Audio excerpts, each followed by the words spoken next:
I'm Kenneth, a relationship coach and a psychotherapist. Every relationship is different and every breakup is different. Work with me and you'll get professional help on your situation. And if you're in no contact, focused on personal growth, my workbook series, The Knowledge, will help you make changes like you've never made before. Available now at askcraig.net.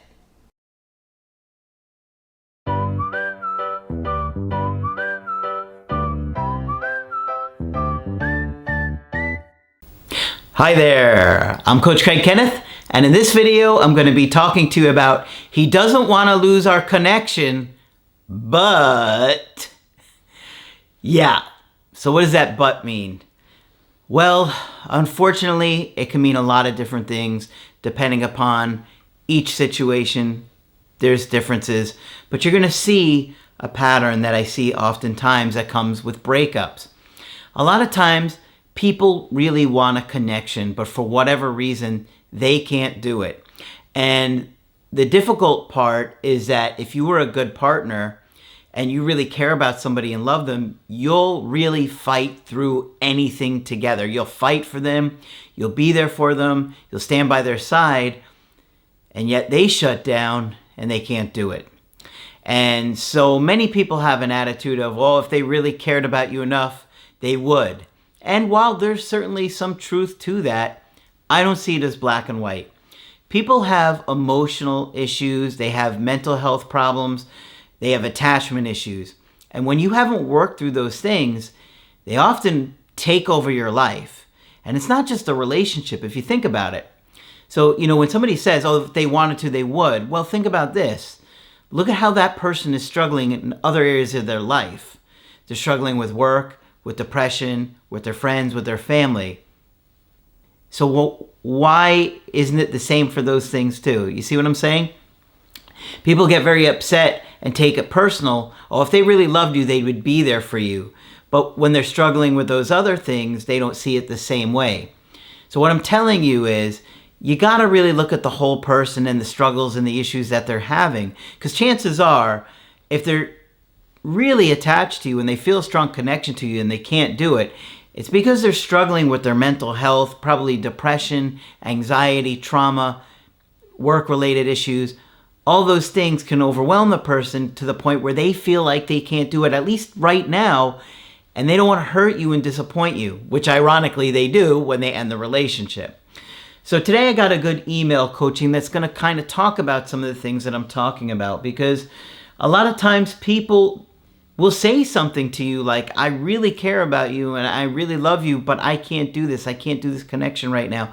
I can't do a relationship right now. And yes, sometimes it is just an excuse. And that's why it can get confusing when you're looking at situations. But that's why myself and Victoria and Margaret, when she was here, we would always assess the person as a whole person when we're doing a call with you and looking at all the variables and trying to weed through it and weed out any BS that they're giving you. You know what I'm saying? Because a lot of times people do give you BS in a breakup.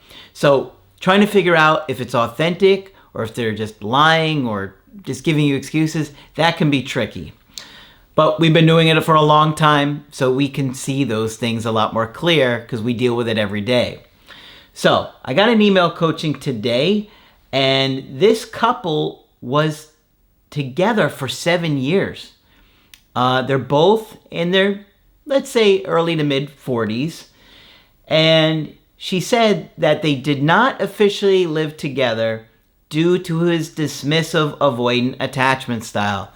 Now, I've talked a lot about attachment theory, and I have so since I started the channel. I was incorporating all these kinds of things well before I ever started the channel, trying to understand this stuff. I know you can see lots of information out there, but be careful where you get it from. You look for the trained professionals. Look for people with educations and degrees and experience, as opposed to somebody who just starts their camera and starts spewing out things that may or may not be true with little or no research behind it. So just be careful, because the clinicians out there that have spent their career understanding this stuff, gotten thousands of hours of training, in many cases before they're working as a therapist, you know, those things can make a big difference when you're trying to figure out these things, okay? So just consider your sources. And we often don't get into too much between the dismissive and the fearful avoidant on the channel because so many people are confused in the breakup enough. They're having a hard enough time figuring out if they're anxious and avoidant that trying to figure out dismissive avoidant and fearful avoidant, all those things can be even more overwhelming. But we can see those things and talk about those things when we're on calls with you because we can see the clues a lot more clearly when we're talking about it. So she goes on to say that he spent the night almost every night at her place. Prior to the breakup, we spent better than usual week together. I was a little suspicious because he was bringing me flowers, buying things for his home, like kitchen supplies that he used only at my place. So it's like he's giving clues, right? Buying kitchen things for his place when he spends the night at her place every night. Remember, they've been together 7 years. It's suspicious. Buying her flowers. He probably doesn't buy her flowers very often. If he's a dismissive avoidant, you likely saw those things in the first 6 months or so and haven't seen much since. Okay. And he was being unusually attentive to me and doing things that I might like. So now you're probably like, whoa, what is going on here? You know this person. You've been with them for 7 years. You're spending almost every night together or every night together. You see when something's up. And why is he doing it? Why is he doing these things all of a sudden? Is he suddenly seeing how much he cares for her? Or does he realize he's going to wind up leaving her and he's trying to do nice things because he feels guilty about it? And the big clue that he's leaving is that he's buying kitchen utensils for his place when he's never there. She says at the end of the week, he left to focus on work for a few days. Well, that's what avoidants often say, which wasn't unusual.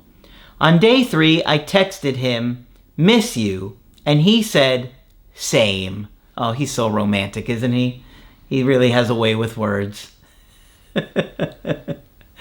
Later that day, I asked if I was going to see him that night, and he hit me with, "I've had a lot on my mind I wanted to talk about." Oh boy. Now, when you're dealing with a dismissive avoidant, they often don't want to talk about those things. So when you hear something like this, it's going to feel completely out of character in a lot of cases.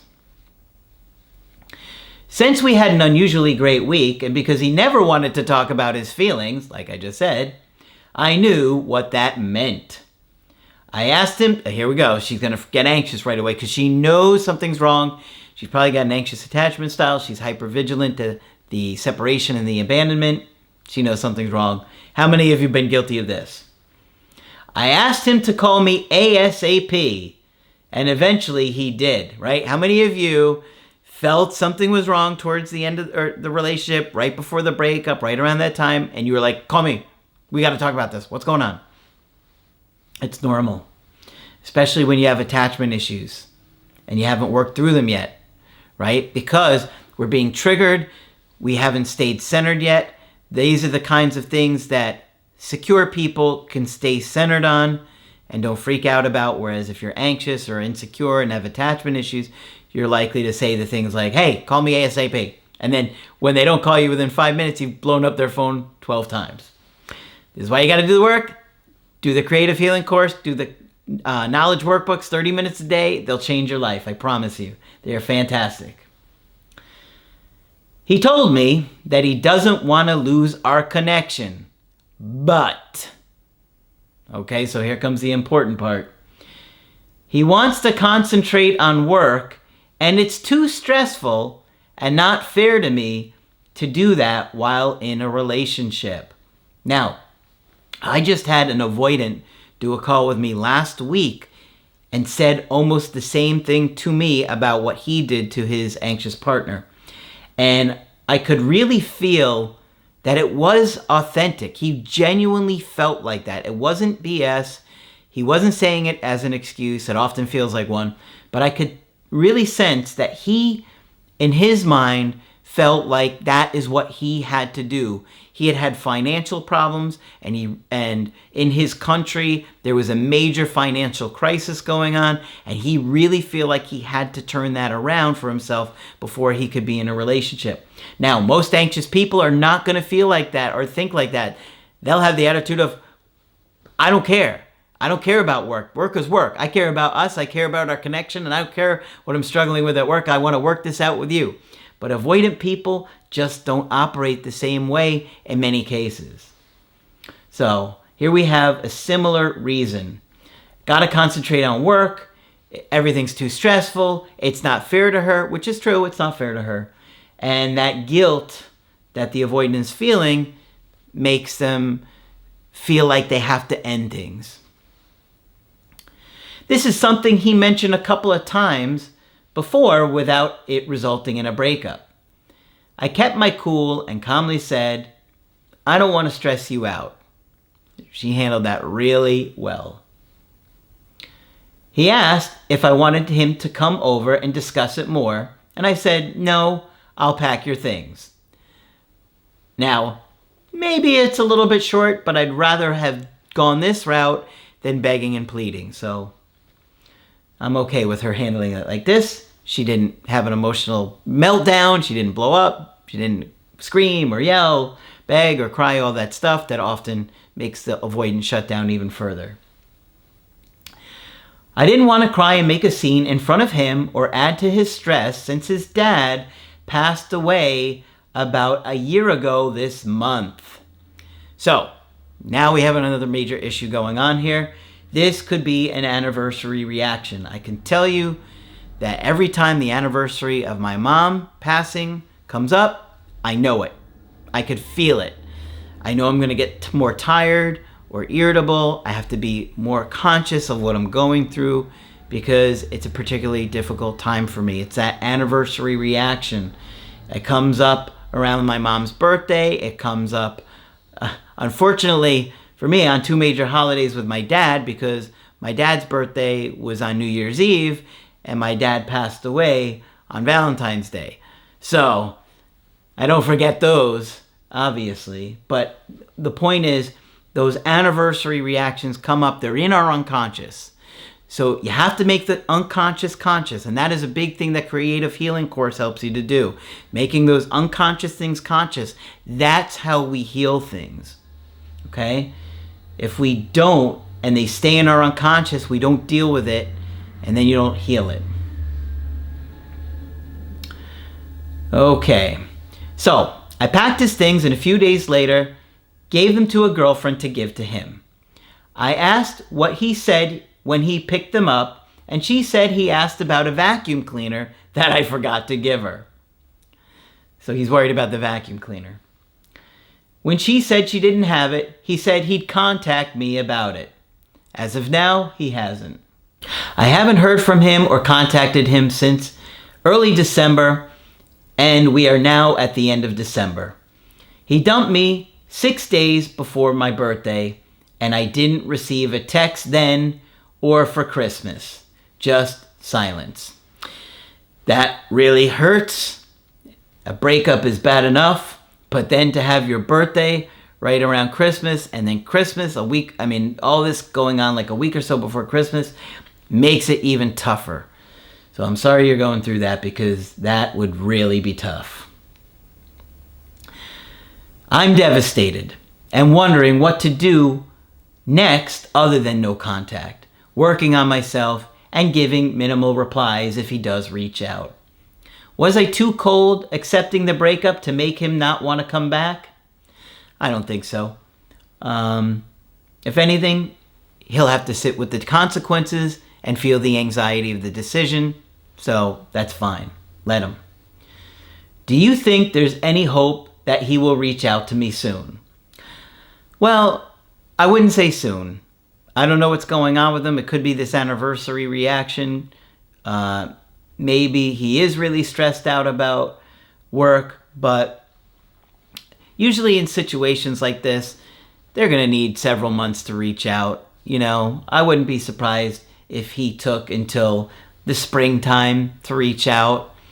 But that also depends upon how you handle yourself. It sounds like she's not going to reach out to him and break no contact. And so that is going to make him sit with the anxiety and make it feel worse for him. What should I do if he asks for the vacuum back? Just give it to the same girlfriend or give it to him? Okay, well, I'd see what he does, because he might use it as an excuse to contact you. It could be an indirect direct to contact you, but I would want to see what he does. But obviously, you're not going to fight him about the vacuum. Give it to him in whatever way he wants to see you. If he wants to come by, if he says, just give it to a girlfriend. See what he wants to do, because that could give you some clues where his mind is at. Our attachment styles have always been at odds, and maybe I was somewhat codependent. Well, this is what happens all the time, the anxious avoidant trap, and this is why I created the knowledge workbooks and the creative healing course. I want to help you guys heal, get more confident, learn skills to be a better partner, and re-attract somebody naturally in the most confident way that you can do it. And when you work on those issues, like we have in the workbooks, and you do those things 30 minutes a day, and you're consistently working at it, by the end of a month, a few months in, you're going to feel like a different person. And it's going to change how much insight and wisdom you have into your connections. She said, other than that, we had a long-term happy relationship and then a drama-free breakup. Any advice or hard truths you can provide would be appreciated. If there's no hope of reconciliation, please don't spare my feelings. Please let me know what I can realistically expect going forward. Okay, so there's no reason that this guy couldn't reach out. Sounds like she was a good partner. She certainly handled the breakup well. And it seems this is really about what he's struggling with. His mental health, his attachment issues, the anniversary reaction of his father, and work stress. So you need to let him process that stuff and deal with it. It's probably going to take a lot longer than an anxious person would, because the avoidant often pushes things away for a while. They don't want to think about it. They don't want to deal with it. They're not used to those overwhelming feelings. And it really can feel overwhelming for them. But there's no reason to think that this guy couldn't come back. You said it yourself, that you had a really good 7-year relationship. Yeah, there was anxious avoidance stuff going on there. But clearly, by your ability to handle this breakup and the way you've acted and described things, it seems like you handled yourself overall really well. So, give him the space and the time to come back. Make sure that he shows you that he's really going to commit to repairing things, and that he's remorseful for hurting you and ending things, even though he's going through a hard time. And I can relate, because those anniversary reactions are tough. But for an avoidant who hasn't been in therapy and dealt with his issues, it's going to be a lot harder than somebody who's gone through therapy and done a lot of work on themselves. So there's no reason to spare any feelings here or hard truths that you need to hear. This has been a drama-free breakup. You've done a nice job in the relationship, from what I could tell. Obviously, you can work on becoming even more secure and confident and learning skills to handle somebody who is a dismissive avoidant, because they do take a lot of extra patience and understanding, okay? But I think you'll hear from him at some point. No reason to think that you won't. And just take it very slow when he does. And I think you'll do that, because you've done a nice job of not letting your anxiety take over your emotional self-control here. Okay? So, hopefully this one's been helpful to you. Of course, if you want to get my help personally, you could do that on my website, askcraig.net. I do email coaching and I do Skype. And of course, you can get my creative healing course and my workbooks only on my website. But that's it for this video. I'm Coach Craig Kenneth, and I will talk with you soon.